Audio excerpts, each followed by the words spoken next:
die. Go too fast. I'm taking 3. I'm going for the St. Louis now. Oh no! Son of a bitch. You get your 2? Yeah. Welcome back to the channel, everyone. The last 2 days I put up some videos with Game Goon and I rocking out, and I still have more videos of he and I doing, getting some great battles during his stream, but today I thought I would change it up a little and, go back to the roots of the channel here and talk about strategy. This is another simple strategy that you can use on a very common map that everyone is going to play on very often. It's Fault Line, or they'll play often enough until they until they add more maps, I suppose. But anyway, today I'm in my Congo and I'm grouped up with a clanmate of mine, Beerman. Now, if anyone recalls what video was that, I might put it up yesterday or the day before. No, it was yesterday. The video was called World of Warships, World of Warships, Warhorse, IJ, and Miyoko. So if you recall from that video, I had discussed a strategy to use on Fault Line, specifically instead of going on the west side when you're in larger ships like a battleship, because everyone always goes on the west side when they're in a battleship. A strategy to use or to consider going on the east side. That's what Beerman and I are going to do. When we started up the battle, we were talking through TeamSpeak, and I was asking Beerman where he wanted to go, and he said, well, I always go on the east side, I hang around in the back, and I get shots off into the enemy, and usually goes well. So I said, alright, let's try that, why not? So you can see we're heading off to the east side here now. Beerman is right behind me. I did have my speed at 1/4, just so Beerman could catch up a little. So that when we get to the east side, we'll more or less be together. So that's what we're going to see here. Now, initially, because I am in the Congo, I've got great range. I see the Arkansas Beta out there, so I put shots into him. Why not? I'm not using my scout plane in this instance, and it's only because he's within my range at this time, and as I'm sure you all know, I'm not great at battleships, so I'm still trying to figure out the whole scout plane aiming thing. I've been talking to Mouth about it. Mouth is really good at battleships. He's been, giving me suggestions and tips and pointers on how to get it done, or how to do it better, I should say, and I'm still working on it, so hopefully you might see some awesome Nagato videos coming up shortly. Maybe. We'll see how those battles go. But getting back to our battle, you can see on the minimap that our team has taken, or is in the process of taking, A, and we've taken C. C is currently contested. At this point, I didn't think the battle was going very well at all. It's still early on, but I figured, where the team is splitting up like this, we're taking A and C.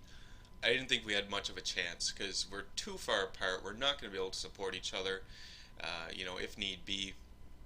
Battleships at this point in time, unless you're in a battleship's range, they're effectively useless because I can't shoot over into the A cap from here. It's really up to cruisers and destroyers at this point to save the day. I suppose some aircraft carriers too, why not? But anyway, battle progresses, and luckily it doesn't come down to that. So first target coming up here is a St. Louis. Again, Beerman and I are in TeamSpeak, so I've talked to him, and he knows St. Louis is there. Now I switch targets and go back to the battleship. The reason why I did that was because the battleship was presenting me his broadside, and the St. Louis wasn't. Now I think because I still had the St. Louis targeted, you can see my shots on the battleship missed entirely.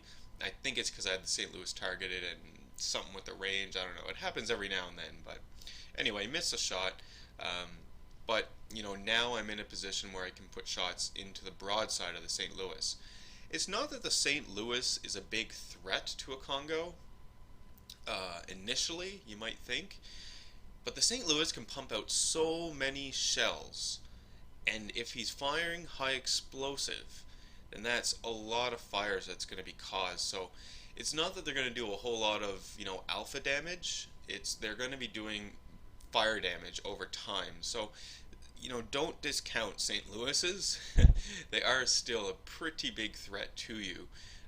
Even though I'm in this big battleship, that little St. Louis there, if gun unchecked, you know, he can really do some damage. So need to take him out. I've got shots going in on him. Beerman is also putting shots in him as well. And we're going to try and get this guy gone. Now I am firing armor piercing here. I always fire armor piercing in my battleship unless I'm faced with a destroyer and it makes sense to change. Otherwise, it's always going to be armor piercing for me in my battleship. So St. Louis is down to about half health. You can see the team has lost A altogether, but more importantly, we've taken C and we've taken B now. So this is starting to look better, because now we don't have a point in between our two fronts. You know, we're more or less together and able to support the two fronts. So that's what you want. You don't want to be in a position, like I had mentioned earlier, of, you know, not being able to support the fronts, having a point in between you. So that's what you want to avoid. So here's Beerman and I. You can see we're now on the east side, and we've begun sort of circling around in this area. I arrived first, so my strafing shots went in. I turned around. Beerman's here now as well, and he's going to be firing in on anything he can at all. Now, just in case you're wondering, both of our Congos are fully upgraded as well.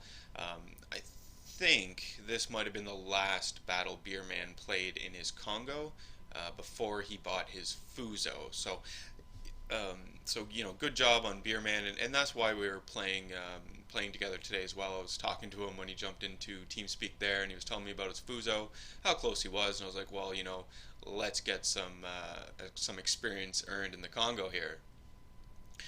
So we've met up, and you can see the B point is fairly uncontested. There's not really any enemy ships around, but our C point is contested. In fact, the enemy is currently capping the C point, so we want to do something about this, and where Beerman and I are currently, we're in a great position to move into the C point and support the C point. I know I've mentioned it before, several other times probably, but I love the Congo. It's the speed of the Congo, just the way I play my ships. I need to have that speed. I don't know. It just caters to my game style, and my play style rather, of going in there, hitting them hard, and you sort of running away, I guess. That's just sort of how I do things. Beerman doesn't take any torpedo hits there. That was really lucky. The carrier player did a manual drop in the torpedoes and launched them way too close, and none of them had time to arm before they hit Beerman.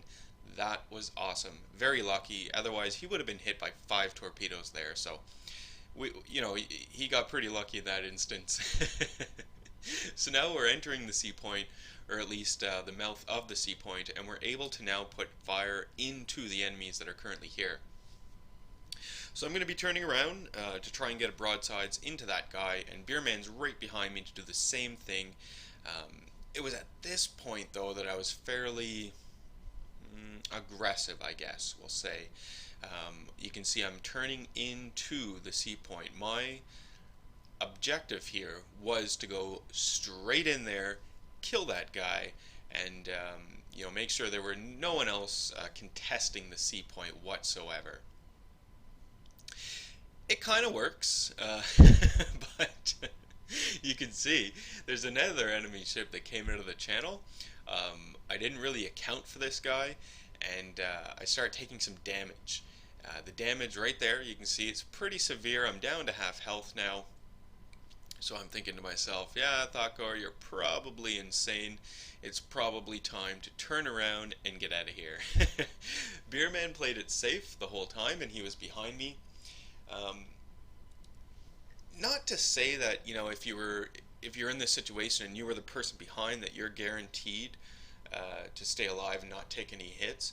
But in a situation like this where you're playing with an ally and one ally is ahead of you and you're the one behind supporting, generally speaking, the enemy is going to fire at the closest target, which will be you, and they're going to leave your ally in the back relatively unharmed. If they do this, you should be prepared to take damage if you're in the lead position, and hopefully your ally in the back will move into the lead position and start taking damage for you.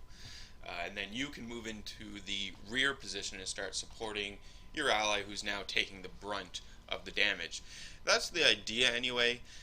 If the enemy team or the enemy players you're facing off have any brains at all, depending on how damaged you are, they'll continue to fire at you and focus you down before attempting to take your ally out. So, I mean, it can go either way. The ally itself, or himself, or herself rather, as well, who's taking the lead position, if they're going to do that and if they want to start absorbing shots for you, they need to be super aggressive so that those enemy ships that they're now facing off against will change targets and focus them instead of you. So, it's a nice little strategy to use. I know, it seems fairly,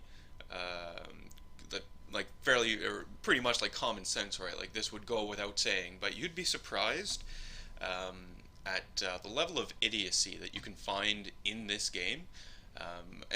Not just this game, I mean any online game, as I'm sure you're all aware. Like we all play different online games, right? We all know what the idiocy that comes from those, but it's a little strategies I guess you can use to give yourself the edge and your allies the edge as well. So yeah. You can see we successfully defended the C point. We've got an ally in the C point who's recapping it right now. Beerman and I are still maintaining our position here in the bottom portion of the east. I guess you could almost say southeast,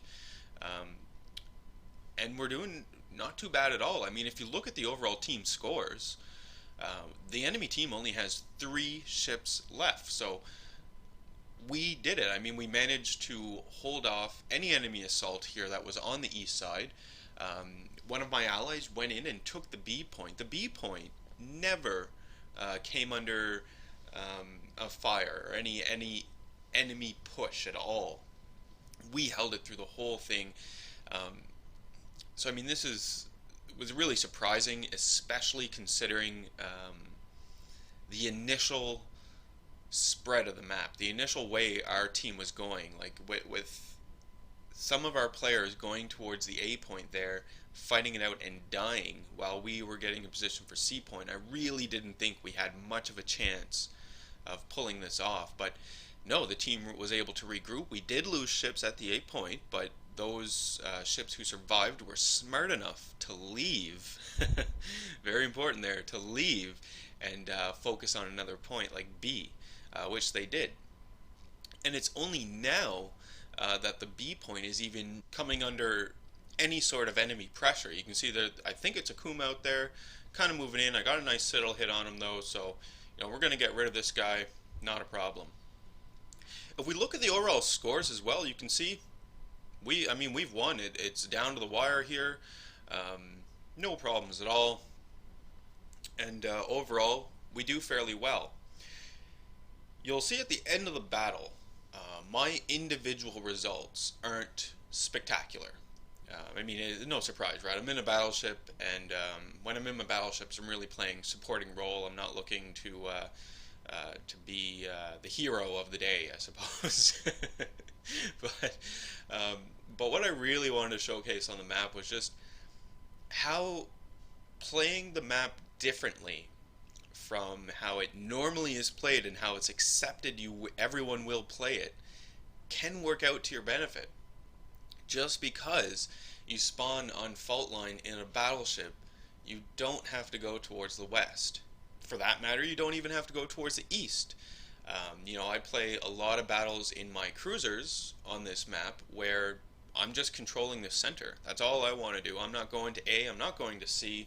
I'm taking and holding B, and from the B point, supporting everyone. So don't put blinders on yourself, I guess, when you start up a battle. Look at the map and say, no, we gotta go this way because I'm in this sort of ship, it's on this map, and people always go that way. Try something different. You might be surprised. At the very least, if you try it and it fails, at the very least you're gonna know what to avoid for next time.